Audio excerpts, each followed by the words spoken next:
Hello, I'm Liz Merrill, and I'm here today with a special guest, Erin Garcia. Welcome. Hi, how are you? I'm good. Erin is a former counselor here at Plumline and has moved on and has her own business now. But in honor of our upcoming 30th anniversary, I wanted to sit down with her and chat today. So Absolutely. thanks so much for joining us. I'm so excited. Me too.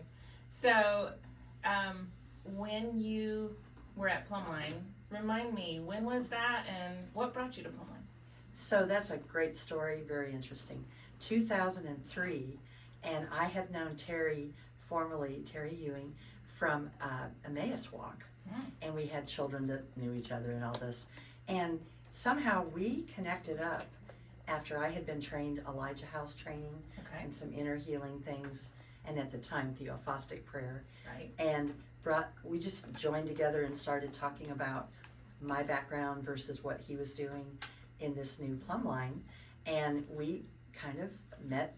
I met with he and Sean, I met with he and Marion. I knew Marion from Emmaus and First Methodist, and that we go way back.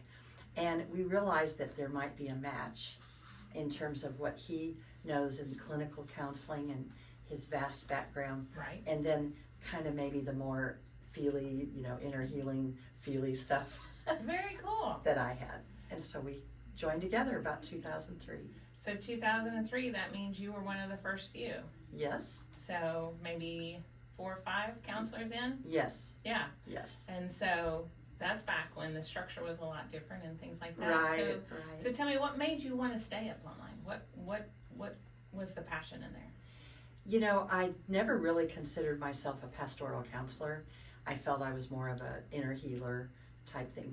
The Lord's the healer, but involved with that process. Right. And so I felt like as I was here, there was the community, there was the structure that I needed, definitely.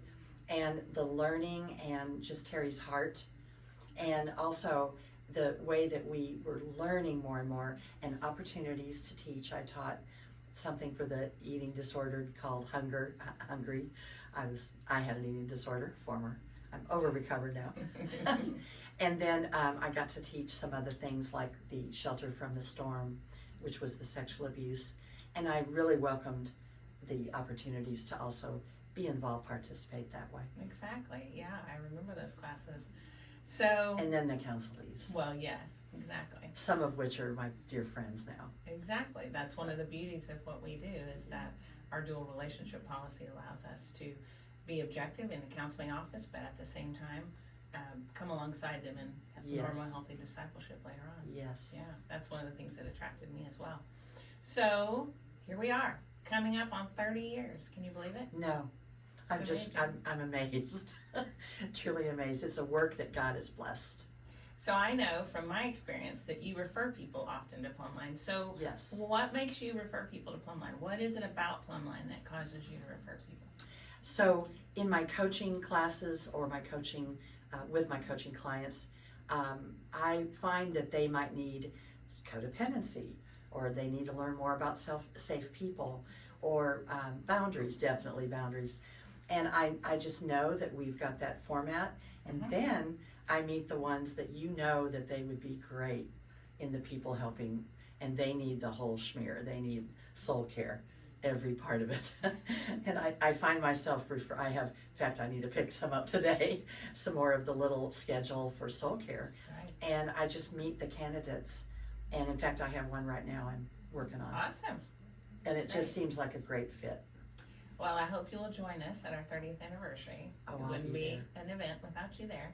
So we hope you'll join us. And thank you for joining us today. Oh, you bet, Liz. And we thank you for joining us today. And stay tuned for more interviews in regards to previous counselors or existing counselors that are still here at Plumline.